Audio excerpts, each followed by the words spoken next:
kita semua masih hidup, berdoalah kepada Allah kerap-kerap. Apa tanda Allah nak bagi satu permintaan? Apabila Allah selalu ingatkan lidah dan hati kita untuk berdoa kepada Allah. Siapa yang perasan hari-hari dia ulang satu doa tu setiap hari, bertahun-tahun dia ulang, ketahuilah, kata para ulama, Allah nak bagi permintaan itu.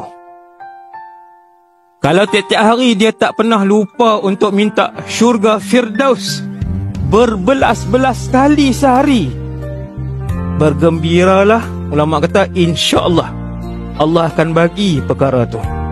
Minta ada syurga hari ni. Daripada pagi kita bangun, siapa yang bangun je, Allah lintaskan di akal dia, ya Allah, bagilah syurga.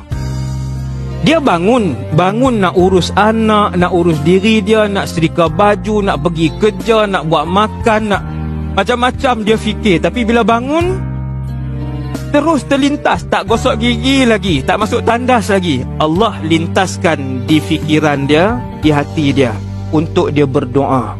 Itu bagus. Itu tanda Allah nak bagi. Subhanallah.